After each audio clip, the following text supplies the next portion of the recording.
Olá, estamos começando aqui mais um bate-papo na Brunco Treinamentos. Vamos falar hoje sobre processo judicial.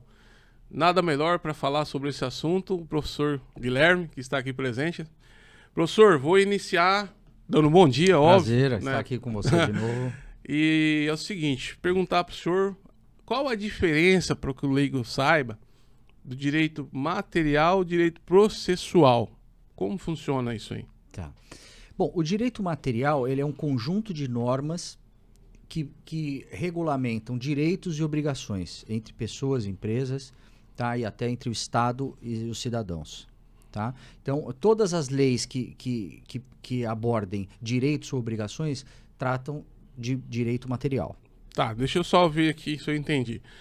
Então, se a legislação diz que o empregado tem direito a tirar férias, isso é direito material ou processual? Direito material. Ela trata sobre um direito ou uma obrigação. Perfeito. Tá? Então, nada mais é do que... A grande maioria das leis são de direito material. Tá. E mesmo caso, a pessoa, quando a lei diz que a pessoa tem direito a se aposentar quando atinge determinada idade Mesma e coisa. um número de contribuições, isso é direito material. Direito material puro. Perfeito. Eu acho que ficou claro para o leigo. Claro, claro. Acho que deu pra Eu acho entender. 90% das leis são de direito material. Sim. Tá? Eu estou provocando já de início, senhor, isso aí, porque alguns clientes eles têm muita dúvida, que às vezes ele tem o direito, mas aí já prescreveu. Mas no decorrer da nossa conversa a gente fala porque daí, Tá. né? E o direito processual, o que é isso? O direito processual, ele é um conjunto de normas que regulamentam o sistema operacional para busca e defesa de direitos e obrigações. Então, o direito processual ele regulamenta como o direito material será aplicado. Tá? Nada mais é do que um conjunto de normas, Ferramentas, instrumento. um processo, né? Então, por isso que chama processo, porque ele tem etapas que devem ser seguidas. Entendi. Então ele é como se fosse um manual de instrução de um jogo, tá? Como que se joga esse jogo? Esse é o direito processual. Entendi. Tá? Você tem que seguir o que está escrito lá, sob pena de você não conseguir a aplicação do direito material. Entendi. Eu costumo dizer que o processo judicial começa lá no desentendimento, né? Sim. Mas, como eu anunciei aqui já na chamada, a gente vai falar do processo judicial propriamente dito. Então, houve o descumprimento de uma obrigação, houve uma lesão a uma pessoa, o advogado, né? Ou não, se a parte decidir o juizado, né? Sim. Vai, através de um instrumento na justiça. Qual é o nome desse instrumento? Um processo. Petição inicial. Sim. Petição. O processo começa através de uma petição inicial. Tá. Sim. Aí explica para o leigo. Nós falamos um pouco até na outra, mas só que foi bem rápido. Bem sucinto, né? Sim. Hoje a gente vai falar especificamente. Apresentou a petição inicial para o juiz. O que acontece? Bom, primeiro é importante dizer que um processo ele tem 3 partes. Tá? O autor, o juiz e o réu. Tá? Eles chamam de tríplice relação, como se fosse um triângulo. Tá? O juiz em cima, o autor e o réu no mesmo plano. Tá? Um processo inicia só com 2 partes, autor e juiz. Tá? Então, a petição inicial nada mais é do que uma redação na qual se comunica ao juiz o que ocorreu e o que se pretende ver deferido. Tá? O juiz recebe essa petição inicial e ele manda citar o réu. Então, nesse primeiro momento, só existe uma relação entre 2 partes, autor e juiz. Tá? Pode ser que nem tenha a participação do réu. Quando isso acontece? Quando o juiz recebe a petição inicial e verifica que ela não preenche os requisitos dispostos no código. Aí o juiz, ele indefere. Ele pode indeferir mesmo sem ouvir o réu. Perfeito. Tá? Eu acho importante aqui nós frisarmos a questão de quem vai para o juizado especial, né, civil ou federal, que às vezes a pessoa acha que é só contar uma história e não prova o fato. Principalmente quando tem a questão da inversão do ônus da prova, que é direito do consumidor. Sim. Ela acha que só contando a história Mas tem que ter um fato propriamente dito. E tem pessoas que não levam esse fato, né, pro juiz. No juizado especial, eles são muito mais maleáveis nesse sentido, né? Até para permitir à população de baixar rei do leigo, que eles consigam ter acesso ao judiciário de forma mais fácil.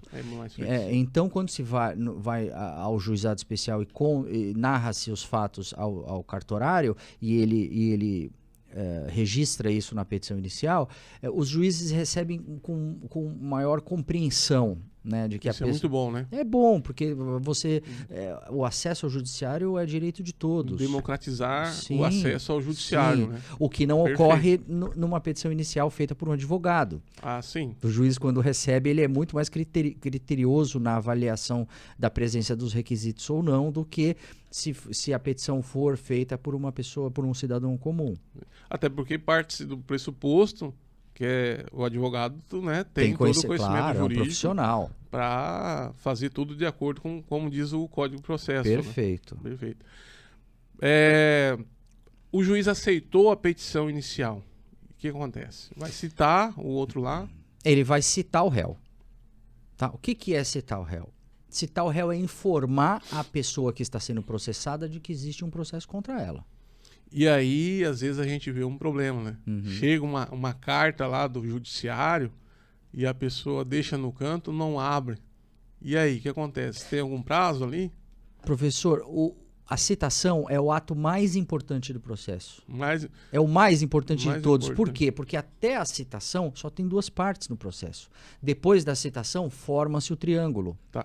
Professor, vou pedir um favor. Olha na câmera ali e fala pro pessoal, olho no olho, pessoal. A citação é a fase mais importante do processo.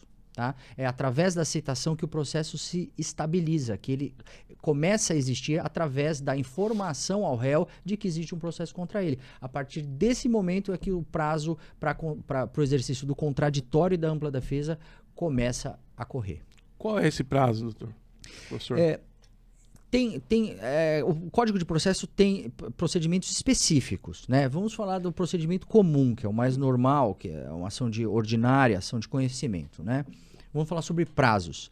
O juiz determina a citação do réu, tá? A citação pode ser pelo correio ou pode ser pessoal. Dependendo da matéria, a citação deve ser pessoal. O que é pessoal? O oficial de justiça vai à casa da pessoa e cita ela. Tá? Informa ela, deixa o mandado de citação com ela, a pessoa assina e o oficial de justiça devolve esse mandado ao processo. A partir do momento em que o mandado é juntado ao processo, nós estamos falando de processo civil e não processo penal, tá? Há bastante diferença. Processual. Falando de processo civil. Perfeita colocação. Quando o mandado é juntado no processo, a partir desse momento começa a correr o prazo de 15 dias úteis para o réu se defender. Processo comum, normal e cível. Tá? Vamos supor, se for um processo de alimentos, aí o prazo é outro, né? Se for penal, o prazo é outro. Se for execução, é outro. Outra sistemática. O prazo é o mesmo de 15 dias, mas não é para oferecer defesa. Se nós fôssemos deixar aqui um conselho para as pessoas, chegou uma carta do judiciário, digitaliza, tira uma foto. Preste atenção. Exatamente, né? Preste atenção. Mande lá para o seu advogado, advogada de confiança para analisar, porque pode ter ali um prazo que já está se encerrando para fazer uma defesa. Sim, muito importante. A citação é o principal ato do processo. Perfeito. Sem dúvida nenhuma. Perfeito. E se a pessoa perdeu o prazo? Não fazer a defesa no prazo? Dentro do processo comum lá. Se a pessoa for regularmente citada, tá? Se foi realmente recebido o mandado de citação, ela é revel. Aplica-se a pena de confissão. O que é a pena de confissão? A pena de confissão, o juiz vai considerar verdadeiro tudo aquilo que o autor narrou na inicial. Tá? O que não é absoluto. Tá? É isso que eu ia falar, não é absoluto. Não é absoluto, porque o réu revel, mesmo sendo revel, ele pode produzir provas. Se ele conseguir, na fase de instrução probatória, comprovar de forma eficaz o seu direito, a revelia dele perde um pouco de força, vamos dizer assim. Entendi.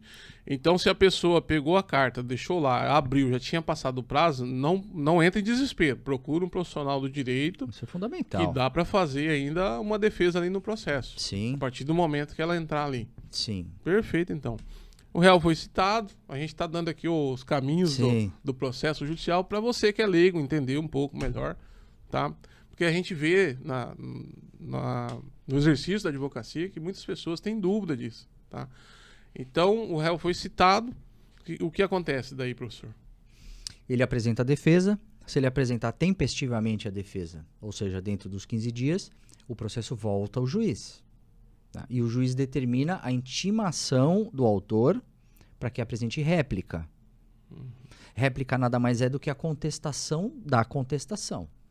Tá? Então, a grosso modo, quem entra com ação tem direito a falar 2 vezes. E quem é processado tem direito a falar 1 vez. Ou seja, tem que ter muito cuidado, né? Tem que ter muito cuidado. Fazer uma boa contestação. Para não ter prejuízo. Para não ter prejuízo. Você já precisa antever o que o autor vai falar com base no que você vai apresentar de contestação. Sim. Só frisando, pessoal, que nós estamos falando aqui sempre de 15 dias, porque nós pegamos o processo comum, normal. Sim. Existem, como o professor disse inicialmente, existem outros processos, como penal, execução de títulos, Sim. que são prazos diferenciados. O ideal é sempre que chegou uma carta do judiciário, você faça a leitura e mande de imediato para o seu profissional do direito aí de confiança. Sim. Só deixar isso claro para eles é não ficar só no 15 dias, claro. né? Achar que tudo é 15 Sim. dias e acabar se prejudicando ali, tá bom, pessoal? O Código de Processo Civil de 2015 padronizou os prazos. Isso foi excelente. Então, por exemplo, no Código anterior de 73, o agravo do instrumento tinha o prazo de 10 dias. A apelação tinha o prazo de 15. Então, ficava complicado. Uma confusão. Então, o Código unificou a grande maioria dos recursos e prazos para 15 dias úteis. O que ajuda os profissionais do direito a dar uma melhor prestação de serviço para os seus clientes. Né? Com certeza. Dar uma segurança melhor, né? Com certeza. Porque às vezes o cara tá ali tranquilo, depois... Pá, mas aquele prazo lá, sabe? Né? Então ele fica meio perdido ali. Sim. Isso, beleza. Com certeza. A pessoa apresentou, se defendeu, veio a impugnação. O que acontece depois do processo? Bom, no despacho saneador, o juiz vai analisar a petição inicial, contestação e réplica e vai determinar qual é o fato controvertido. Ou seja, aonde as partes estão divergindo. Isso é fundamental, né? Ele vai analisar o que um está dizendo, o que o outro está dizendo e vai definir o que precisa ser esclarecido, provado e julgado. Perfeito. Tá? Com base nesse apanhado de informações, ele vai abrir prazo para as partes manifestarem que provas elas pretendem produzir.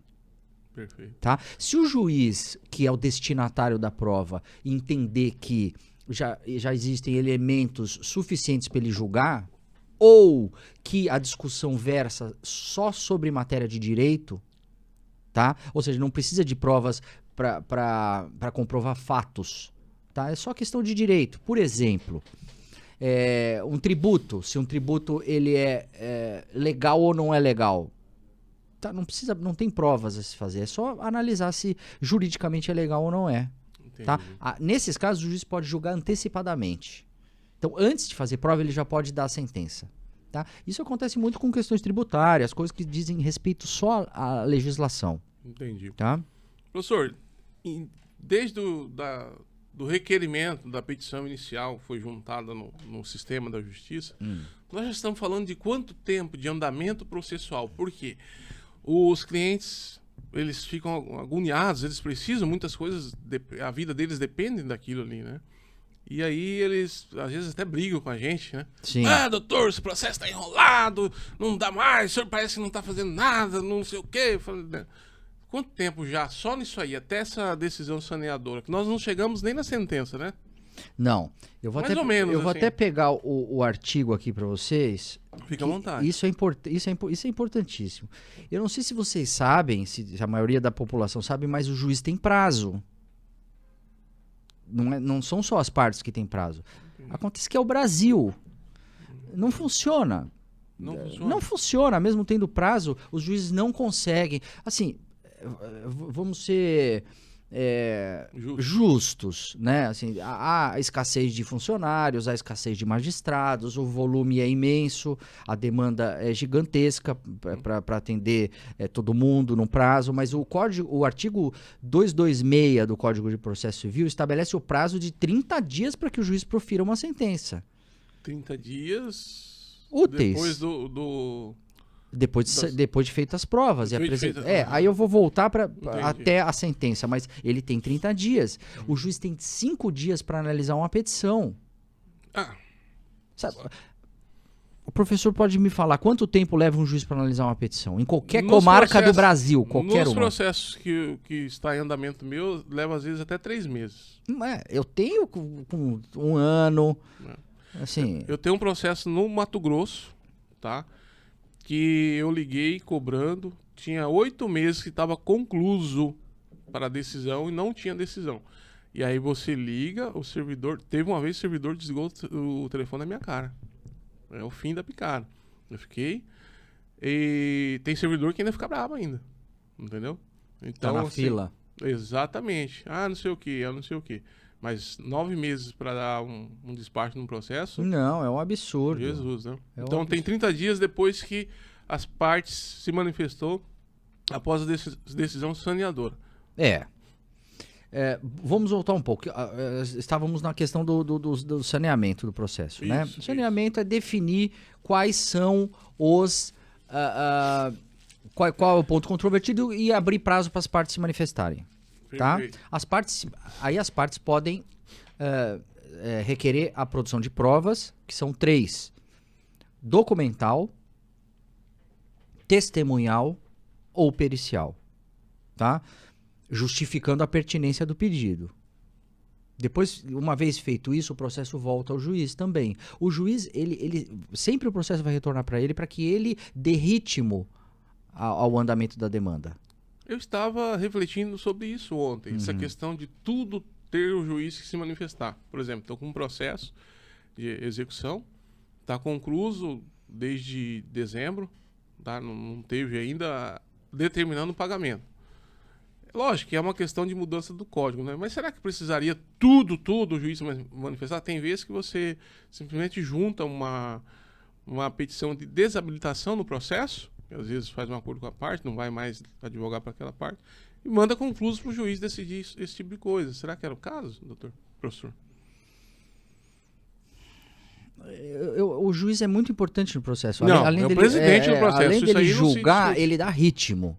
É importante. Bons juízes dão ritmo ao processo.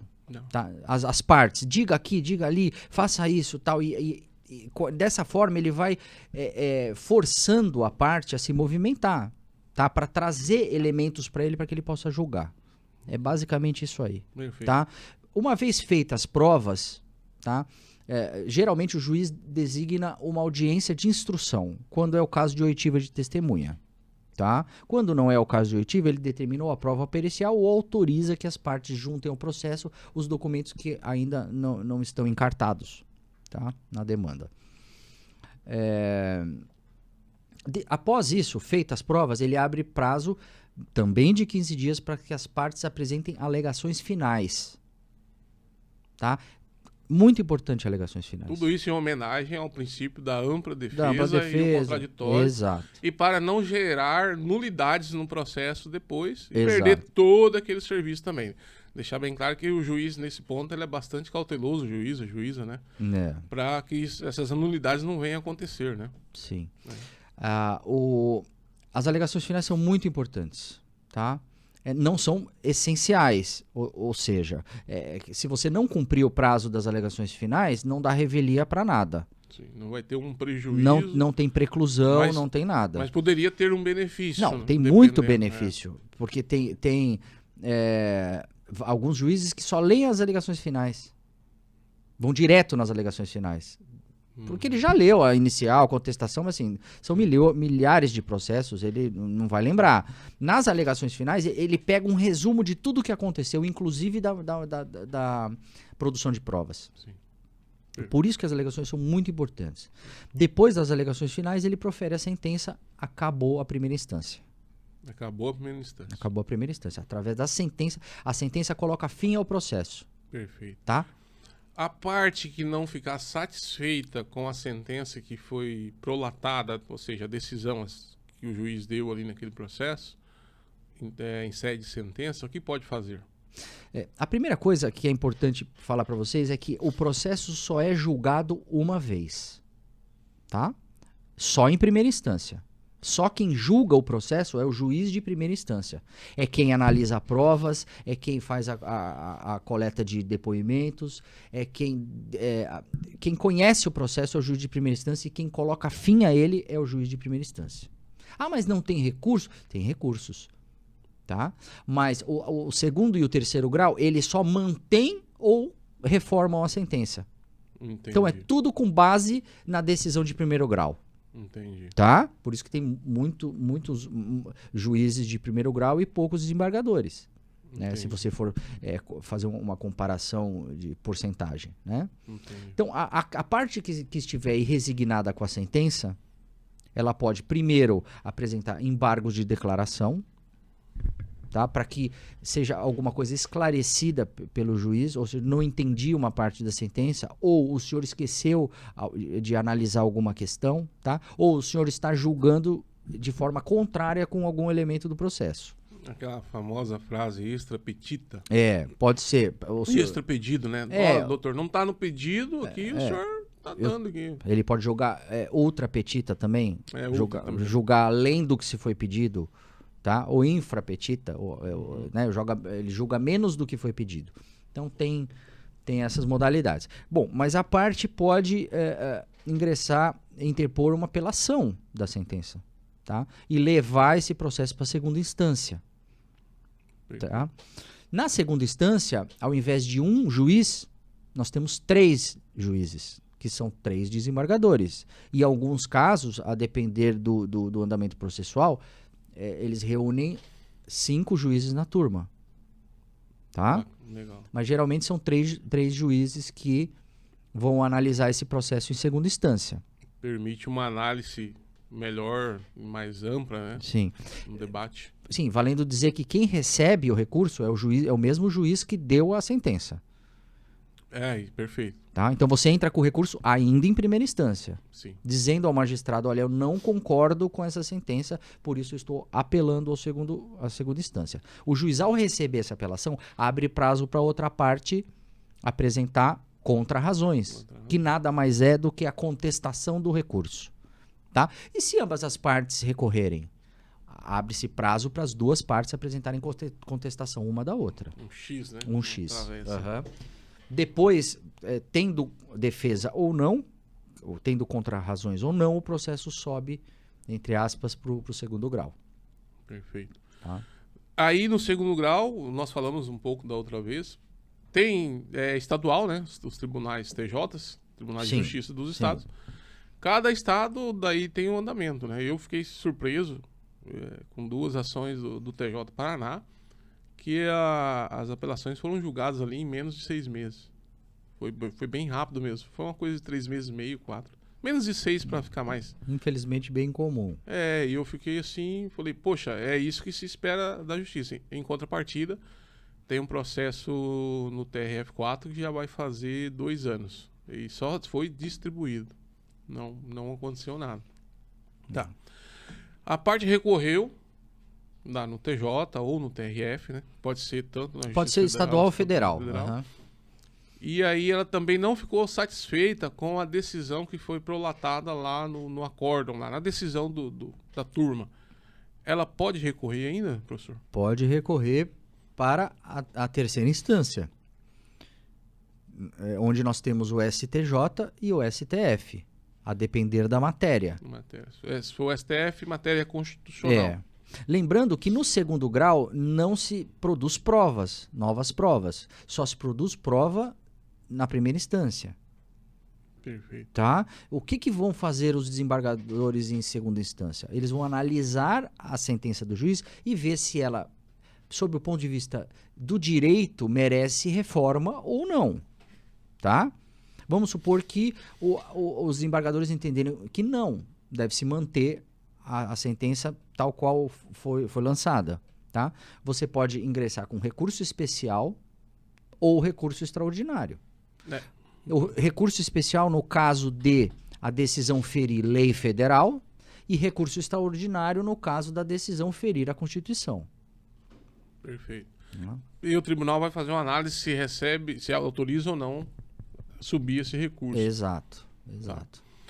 Perfeito. Então a gente caminhou ali pelo processo, desde a petição inicial, passamos aí por todo o trajeto, né, a jornada de um processo judicial. Uhum. Digamos que subiu lá para o STJ, ele vai analisar a admissibilidade, se há ou não a violação de lei, artigo de lei, etc e tal. Se ele proferir uma sentença lá, o processo já transita julgado ou como é que funciona? Transitar julgado a gente explicou no outro episódio. Sim. Que é... Como que funciona daí? Tá lá no STJ o processo. Bom, Superior Tribunal de Justiça, tá, pessoal? Pra quem não sabe. No STJ também, na terceira instância também tem recursos à disposição das partes.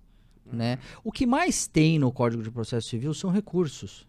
Que arrebenta o andamento processual. Não, é um dos piores, eu peço perdão aqui pela minha opinião pessoal, mas é um dos piores códigos de processos de todo mundo. O brasileiro, o Código de Processo Civil brasileiro é péssimo.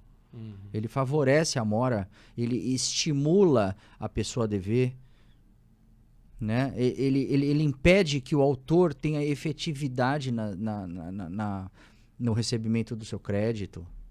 Digamos assim, tem um devedor que deve 1 milhão, aí ele vai ser a correção daquele valor, se ele foi condenado primeira e segunda instância e está lá no STJ,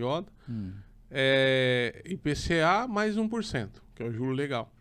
Se ele investir esse mesmo 1 milhão a 3% ao mês, se ele conseguir, for um bom, né, investidor, compensa para ele litigar. Porque ele vai ter 2% a mais. Isso é questão de mentalidade. É o que a gente já falou várias vezes, é questão de mentalidade do brasileiro. Tem aquela história do meu cliente lá, o alemão, acho que eu já te contei uma vez. Já, né? A questão do acordo, né? Mas conta pro pessoal, né? Tem uma história muito interessante. Eu advogo muito para alemão, né? E eles têm uma mentalidade muito diferente do brasileiro, né? Então nós ingressamos com uma ação para o cliente. Pouco tempo depois o cliente ligou e falou: olha, doutor, existe a possibilidade de fazermos um acordo na primeira audiência. Eu falei: que maravilha, posso ir até o seu escritório? Eu falei: claro, sem dúvida. Aí ele sentou na frente da mesa e disse: olha, se sair um acordo, eu sou obrigado a lhe pagar os honorários em dobro? Eu falei: não tem pagamento em dobro, é o que nós estipulamos em contrato. É só que, não, mas não é em dobro. Eu falei: não é, não tem nada em dobro. Não, é que eu pensei que fosse em dobro. Eu falei: mas o senhor está falando isso por quê? Ele disse: não, porque na Alemanha, se as partes fazem uma composição antes da sentença, os advogados ganham honorários em dobro. Porque você está desopilando o Estado e impedindo que a máquina judiciária seja obrigada a ser movimentada para resolver o seu problema. Ou seja, os advogados são beneficiados com isso. E aí eu perguntei para ele: mas e se as partes fizerem um conluio, né, os advogados? Ele: mas o que é um conluio? Eu falei: se eles entrarem numa composição justamente para forçar esse acordo. E aí ele virou e disse assim: mas quem faria uma coisa dessa? Ou seja, não gravita na mente dele a possibilidade de advogados fazerem uma composição para prejudicar as partes justamente para eles ganharem dobro. É mentalidade. Questão de mentalidade. Aqui no Brasil, infelizmente, não tem essa mentalidade. Não, realmente não temos. E é importante colocar que o próprio Estado que incha o judiciário. Se você pegar o INSS, é um dos maiores litigantes que tem no Brasil. A Caixa Econômica também, de economia mista, também. Na Justiça Federal, metade das ações são da Caixa Econômica Federal. Exatamente. E tem coisas assim que já chegou para mim, que você olha e fala: não acredito que isso aqui foi indeferido. E aí, se você for fazer um recurso administrativo, não vale a pena. Mas sabe por que isso acontece? Não tem punição para o servidor que denega o direito do outro servidor lá na base. Não tem. Ele simplesmente nega, e se você quiser, eu mesmo já ouvi isso muitas vezes no Exército. Se quiser, vai para a justiça. Tinha uma ordem, por exemplo, do comandante do Exército a pagar uma ajuda de custo quando a gente era reformado, passado da ativa para inatividade. Estava em boletim do Exército. O militar reformado por ordem judicial tem direito ao recebimento da ajuda de custo. Sim. Eu entrei com o requerimento e eles falaram para mim, se você quiser, vai para a justiça. Entende? Então, essa mentalidade mesquinha que dá asco, né? Dá asco.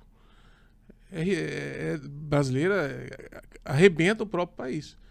E o judiciário, que é um órgão que pode contribuir muito, tá? com o leigo, com as pessoas, com o cidadão, às vezes fica lá empatado decidindo coisas que se resolvia na esfera administrativa. Exato. É lamentável. Eu, como cidadão brasileiro, eu fico perplexo. Mentalidade. Mas é por isso que a Bloom Treinamento existe. Estamos aqui fazendo esses bate-papo, formulando treinamentos para que as pessoas possam ter acesso a conteúdo de qualidade, crescerem como pessoa e entender que elas devem sim dar a sua contribuição para um Brasil melhor. Sem dúvida. Né? Tá. O STJ julgou o recurso. Tem mais recurso ou acabou o processo? Tem recurso, tem embargo de declaração, você ainda tem agravo interno, que é pelo regimento do STJ. Quando acabarem todos os recursos, o processo transita em julgado. Transitar em julgado significa que ele não cabe mais recurso. A decisão, aquela decisão é imutável. Sim. Hipoteticamente, a parte que está envolvida no processo vai receber lá uma bolada de 2 milhões. Acabou o processo, transitou em julgado na primeira instância, no TJ, no STJ, que é o Superior Tribunal de Justiça. Pode partir para o abraço, que já vai receber 2 milhões de reais? Não. Só para eles entenderem. Aí o processo volta à primeira instância. Mas o senhor falou anteriormente que o juiz não se manifesta mais no processo, que pois é só uma vez. Mas aí o que o senhor está se contradizendo pois agora, professor? Não, eu vou explicar. Então tá, eu vou explicar. Claro, o que acontece? Depois que um processo transita em julgado, você tem um título executivo judicial. Tá? Só que você precisa liquidá-lo. Né? Então você precisa ingressar com cumprimento de sentença em primeira instância. Você vai pegar aquela sentença que transitou em julgado, aquele título, vai voltar em primeira instância e vai pedir, olha, agora eu preciso receber. Entendi. Tá? Nós passamos todos esses anos discutindo quem deve pagar ou não, se tem direito ou não tem. Agora que ficou estabelecido, eu preciso receber. E o juiz não vai tomar nenhuma iniciativa. Não, o juiz não vai cumprir voluntariamente ou de ofício nenhuma decisão. Sim. Tem que ser provocado pela parte. Sempre, tá? né? Sempre. Perfeito. Então, você volta em primeira instância e pede a execução do título judicial. Tá, e aí o que acontece na execução? Explica para o leigo. Aí vira um processo de execução cuja tramitação é diferente.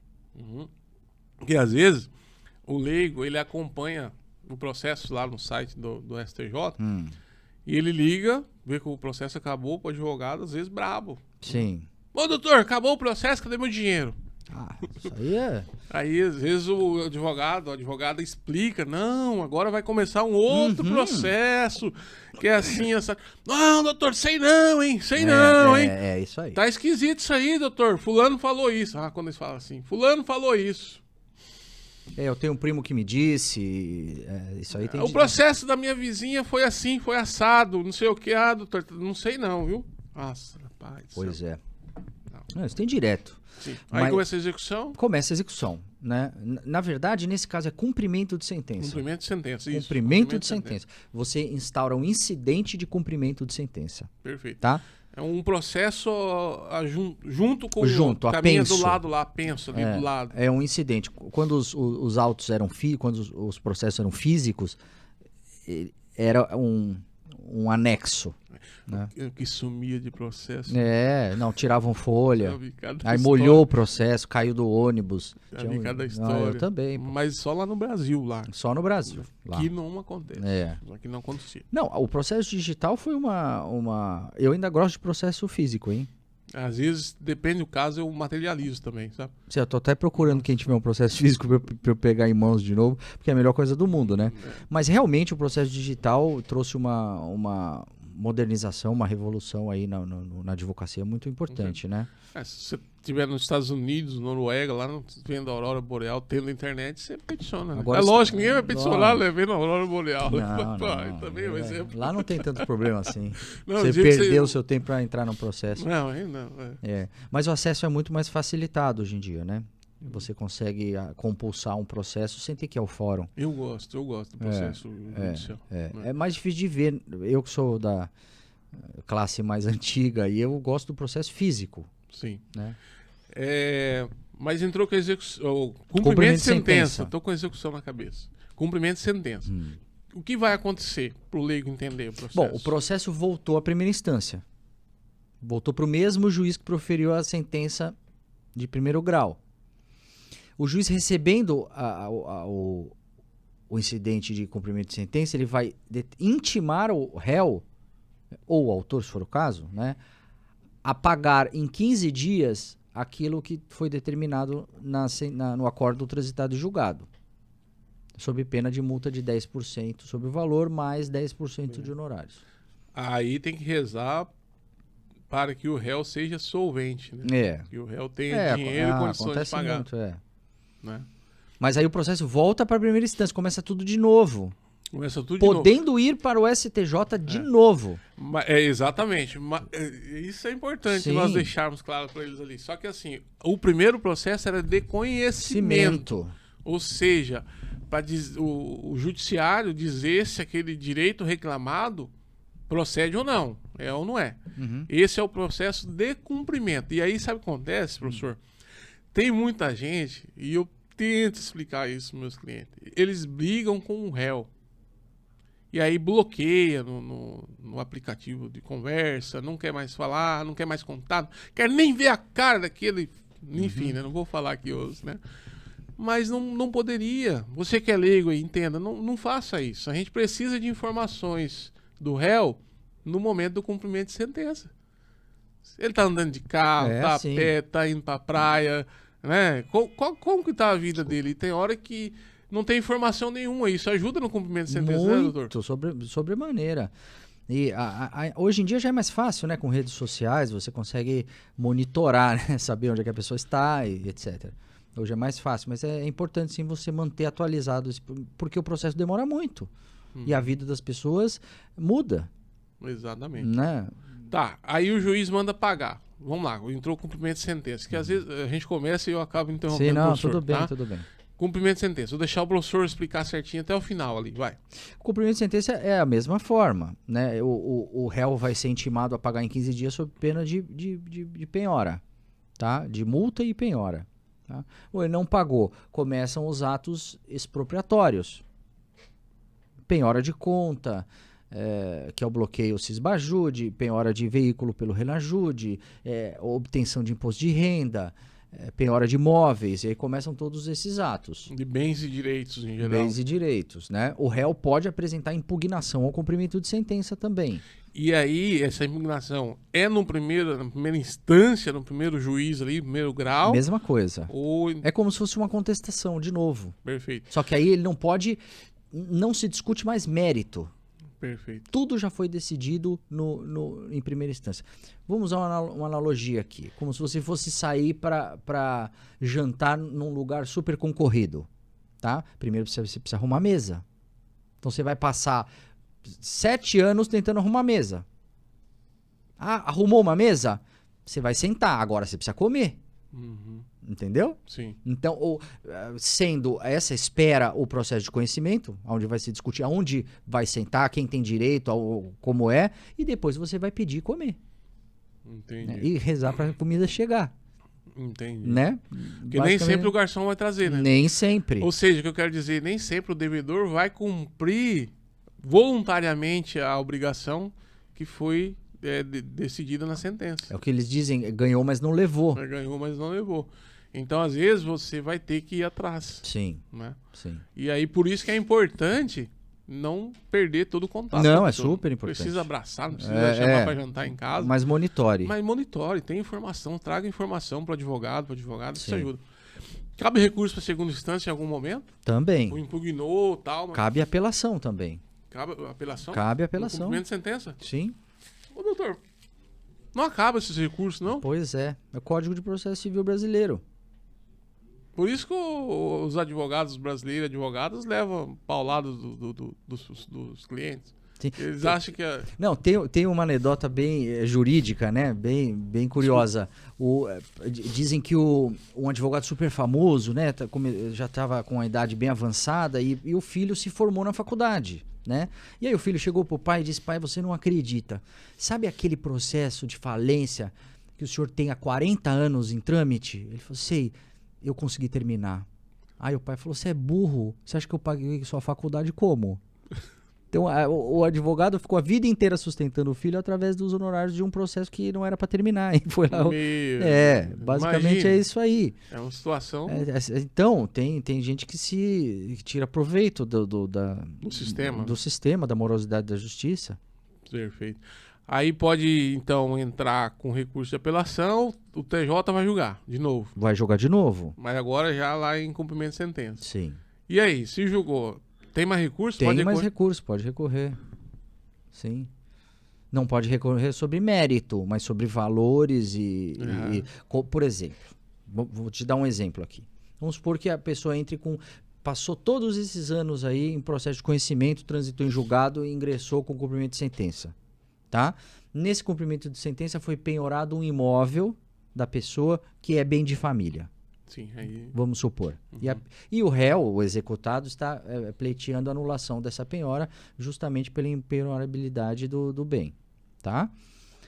E o juiz não aceita em primeira instância. Ele vai apelar dessa decisão. Para defesa e contraditório. Não, aí não é, né? Né? Ele vai recorrer dessa decisão. Né? Vai para a segunda instância. Beleza. E se ele perde de novo? Ele recorre de novo. STJ. Até aí a briga que era no começo, você me deve ou não me deve, virou, você pode penhorar esse bem ou não pode. Exatamente. Entendeu? Eu vi uma vez uma jurisprudência, não sei até se mudou. Não estou dizendo que hoje é assim ainda, tá, pessoal? O devedor tinha 2 casas, tá? Aí penhorou uma, que ele não morava. Só que daí ele provou no processo que a casa que ele não morava era alugada e ele dependia do valor do aluguel daquela casa para sobreviver. Sim, tem esse entendimento. E aí ainda se mantém esse entendimento? Sim. Ah, perfeito. Aí Na verdade, esse entendimento é o seguinte, é sobre bem de família, né? A pessoa não pode ter 4 imóveis e falar, olha, esse bem é impenhorável porque eu ganho aluguel de lá.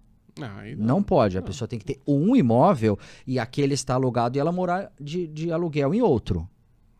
Entende? É exatamente isso. Isso, porque o bem de família pressupõe que a pessoa more, o bem é de família, né? Ah, mas está alugado e eu moro em outro lugar. Tudo bem, entendeu o STJ que tudo bem, né? Desde que você tenha um imóvel só e você receba o produto do aluguel desse imóvel para morar em outro. Perfeito. Tá? E se versar sobre matéria constitucional do STJ ainda... STF. Vai para STF. Aí a questão é, às vezes 2, 3, 4 anos para 4, 5. E aí a pessoa fica ali aguardando. É muito difícil subir pro STF. Mas... muito difícil. Assim, a grande maioria das matérias, né? Sobem questões que ferem a Constituição mesmo. Exato. Né? Professor, então, beleza. Não conseguiu com que o devedor pagasse a dívida. O que acontece no processo? Fica tentando de toda a vida? Como é que é isso aí? Não. A partir do momento em que não tem bens a penhorar, tá? O processo vai ser suspenso por 1 ano. Isso o juiz que vai decidir. O juiz que vai decidir. Mas a parte tem que requerer? Não, ele pode de ofício determinar. De ofício, tá? Ele pode determina a suspensão do processo por 1 ano e durante esse ano não corre prescrição. Entendi.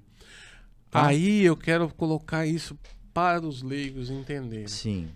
Ele ganhou o processo, às vezes o processo já está lá correndo 7, 8 anos. Tá esperando ali o pagamento. Ele corre o risco ainda de prescrever o direito dele? É isso que o senhor está falando, professor? Sim. Que é a prescrição intercorrente. Né? Tem 2 tipos de prescrição. Na verdade, a extinção de um processo tem duas modalidades, né? Ela pode se dar por duas formas, ou pela prescrição ou pela decadência. A decadência é a perda de um direito. Tá? Então, por exemplo, você tem um direito que você tem que exercê-lo em 5 anos. Se você não exercer, você perde o direito. Tá? A prescrição é a perda do direito, de processar. De processar. Não é que você perdeu o direito, você perdeu o direito de processar. Tá? Entendi. Então, se você ingressa com essa execução e não tem bens, o processo é suspenso por 1 ano. Tá? No qual não corre a prescrição durante esse período de 365 dias. No dia seguinte, começa a correr a prescrição. Entendi. Tá? Se passar esse prazo de 5 anos, por exemplo, e você não conseguir receber, o processo pode ser extinto. Você não vai mais receber. Porque tem um prazo. Né? A prescrição intercorrente é muito utilizada no processo penal, né? Gente que fica presa durante o período que deveria cumprir a pena, prescreveu, e aí ela é absolvida. Mas ocorre também no processo civil que a gente estava falando ali, né? Muito. Tá. Processo de execução. E se prescrever, aí a pessoa não tem como mais ir atrás desse direito? Não. Ganhou, mas não levou. Não levou. Acabou, apagaram-se as luzes. Apagaram-se as luzes. Acabou o processo. Acabou a bateria do processo. Aí nos obriga a falar da importância de ser diligente, né? De investigar, Sim. saber com quem está contratando, para evitar um processo judicial e um prejuízo. Com certeza. Né? É uma situação realmente que o leigo ele fica sem entender. Como assim?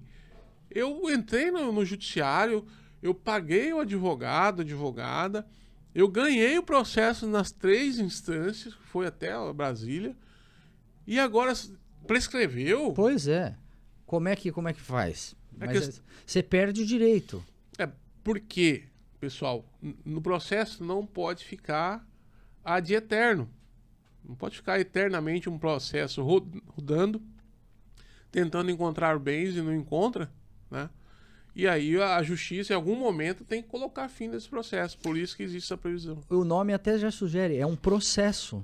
É um processo. Um processo começo, meio e fim. É algo que te leva de algum lugar para outro. Exatamente. Isso. Então, muita atenção aí quando você contrata, né? Muito. Quando você faz contratos. Por isso que nós estamos aqui entregando conteúdo jurídico para vocês. E nos próximos episódios eu vou falar bastante da parte comportamental, que é uma parte minha aqui, para ajudar vocês nas relações interpessoais, de modo que vocês evitem certas situações, porque nem sempre, mesmo ganhando um exemplo que o professor deu aqui, você vai levar. Então é importante que você seja capaz de ter habilidades negociais, de saber realmente se conhecer para não fazer negócios em momentos de escassez, né?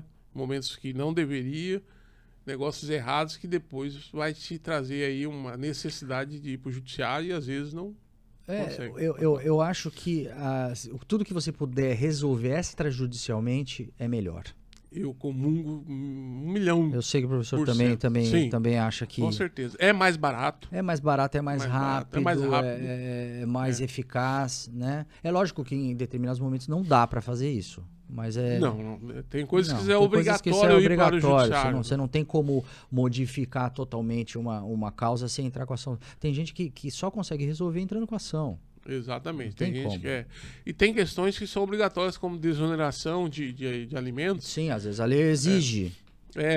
Tem um pessoal aí que acha que o filho completou a idade 21, não precisa 18, mais pagar nada. Não precisa mais pagar.